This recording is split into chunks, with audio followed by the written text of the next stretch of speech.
Hey, j'espère que vous allez bien. Alors aujourd'hui, j'ai décidé de vous partager mes secrets. On va réaliser des très bonnes pizzas. Allez, générique.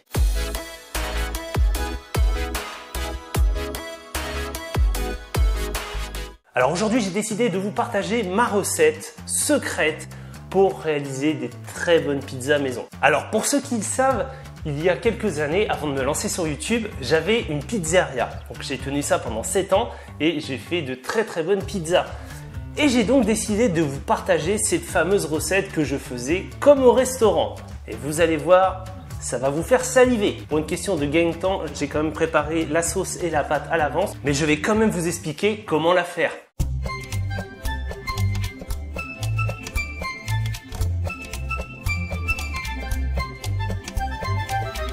Alors pour la pâte, c'est très simple.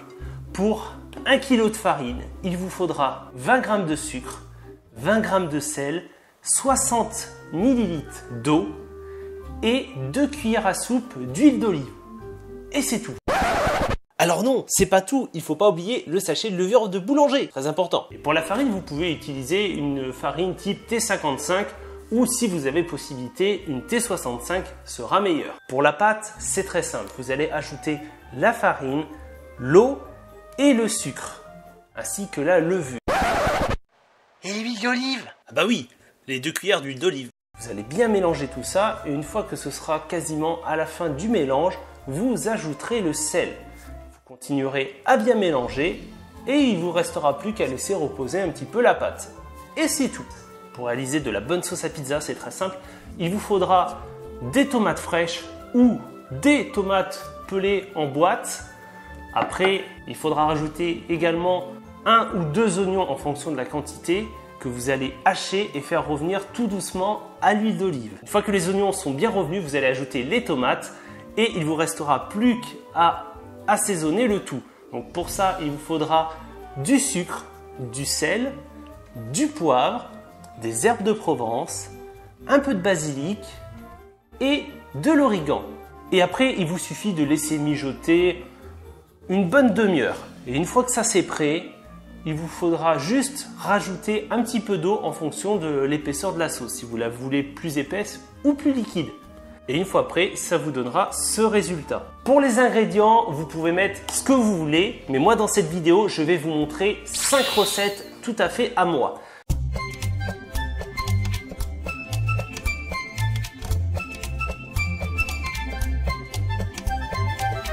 Alors, je vais commencer par préparer les ingrédients pour les pizzas. Donc, on va commencer par la base qui donne vraiment un goût incroyable à mes pizzas. C'est les oignons. Bon, si tu n'aimes pas les oignons, désolé. J'ai juste à émincer les oignons assez finement. Et on va faire revenir dans une casserole avec de l'huile d'olive. Si vous avez fini, voilà, les oignons sont finis. Maintenant, il ne reste plus qu'à les faire cuire. Voilà. Je rajoute une bonne dose d'huile d'olive, un peu de poivre et du sucre. Et il ne me reste plus qu'à faire cuire à feu doux. Pour la pizza tartiflette, je vais préparer des pommes de terre. Donc 3 pommes de terre, ça devrait suffire. Je vais juste les éplucher, les couper en rondelles et puis les faire cuire environ une vingtaine de minutes.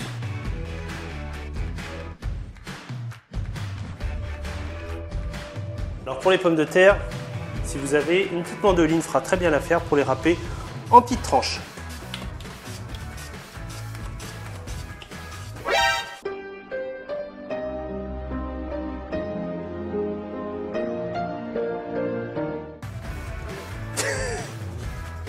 Alors pensez à bien rincer vos pommes de terre une fois qu'elles sont tranchées.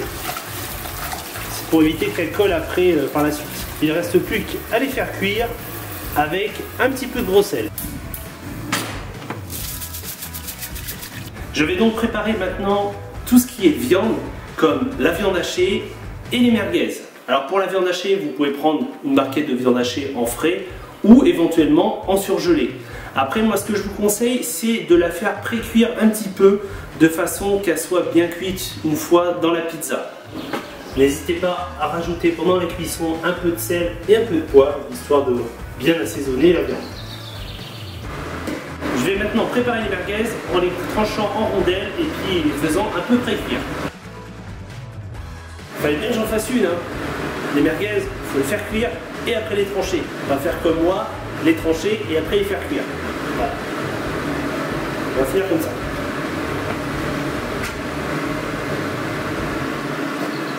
Ça évite de tout mettre en bouillie. Et voilà, les oignons sont prêts. Il ne me reste plus qu'à les laisser refroidir tranquillement. Allez, il est temps maintenant de s'attaquer à la pâte. On va préparer les pâtons et on va étaler la pâte, bien entendu.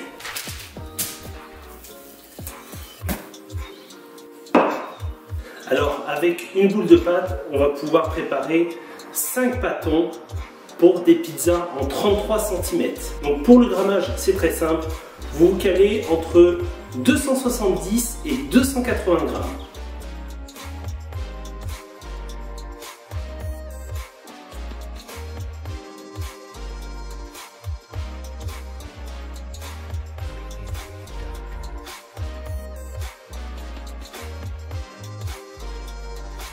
Après avoir pesé les boules de pâte, ça devrait vous donner 5 voire 6 boules. Si vous répartissez le poids, ça vous fera 6 pâtons. Donc maintenant, il ne me reste plus qu'à les étaler, presser légèrement avec la paume de la main, de façon à en faire déjà un disque, bien fariné de chaque côté. Et après, il ne me reste plus qu'à passer le rouleau.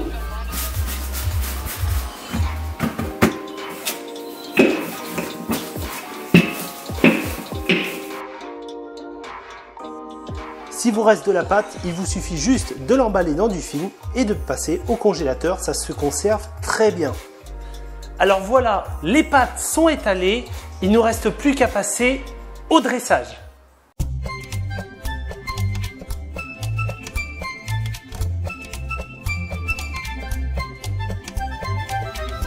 Pour la pizza royale, il vous faut de la sauce tomate, du jambon, des champignons, un œuf, de l'emmental avec de la mozzarella et des oignons. Je commence donc par étaler ma sauce tomate. Alors personnellement, j'aime pas laisser trop de bordure. Il y en a beaucoup de pizzerias en fait, ils font une grosse bordure. Tout ça pour que ça soit plus rentable. Mais moi je suis généreux, donc je garnis jusqu'au bord. Alors pas trop non plus parce qu'après ça coule partout et c'est dégueulasse. Je rajoute des morceaux de jambon.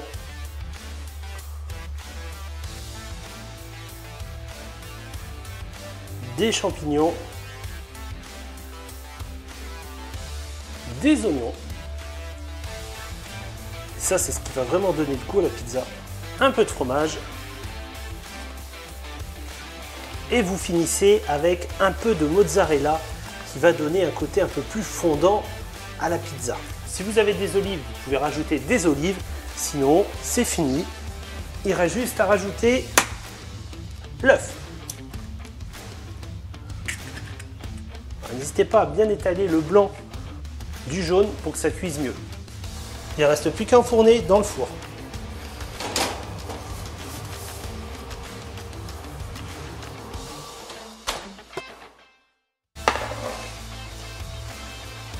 Et voilà, la pizza est prête, il n'y a plus qu'à savourer.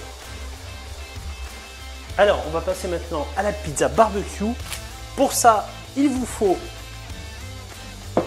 de la sauce, des oignons, de la viande hachée, des merguez, de la poitrine fumée, fromage emmental et la sauce barbecue. Je mets donc la viande hachée, les merguez, les oignons, la poitrine fumée que vous avez coupée en 3 morceaux,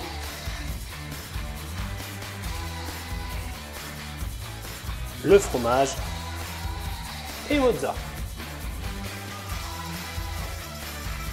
Et vous finissez par la sauce barbecue. Alors personnellement, moi j'utilise toujours la Heinz qui est un peu sucrée. Ça Ça va vraiment très très bien.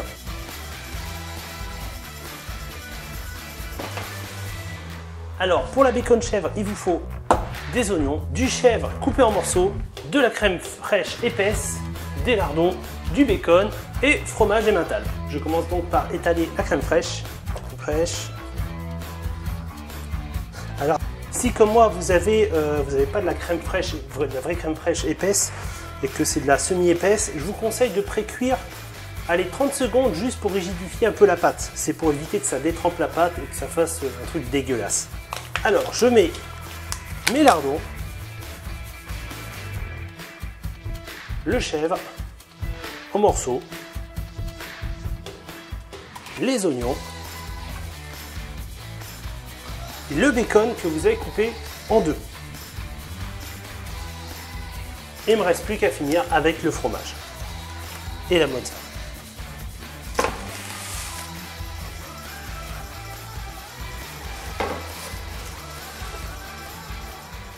Pour la pizza tartiflette, il nous faut des pommes de terre, des oignons, des lardons, du reblochon, de la crème fraîche, fromage et emmental. Je mets la crème, j'ajoute les lardons, les pommes de terre, les oignons et le reblochon que je coupe en morceaux. Et je termine par emmental et mozzarella. Pour la pizza volcano, il nous faut de la sauce tomate, du chorizo,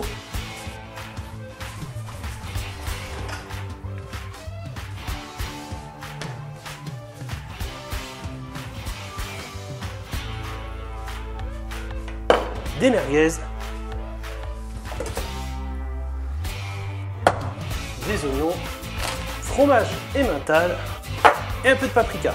Allez, je commence à mettre la sauce tomate. Alors, on met les lardons, les merguez, le chorizo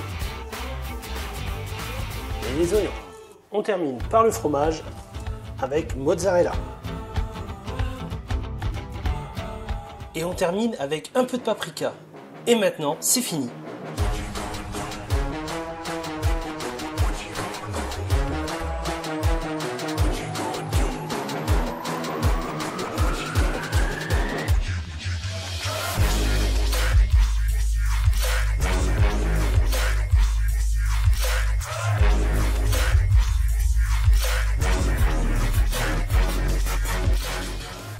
Et voilà, cette nouvelle vidéo recette cuisine se termine. J'espère que ça vous aura plu et que vous allez pouvoir faire maintenant de très bonnes pizzas.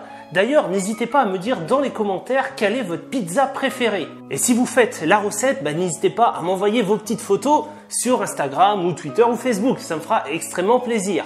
Vous pouvez toujours me retrouver sur ma chaîne Japon pour plein de vidéos très intéressantes sur la culture japonaise. Sinon, vous avez ma chaîne Twitch où je live tous les jours sur des let's play de différents jeux. En attendant, portez-vous bien, prenez soin de vous et passez une bonne journée. Car une bonne journée, ça ne s'oublie jamais. Allez, ciao!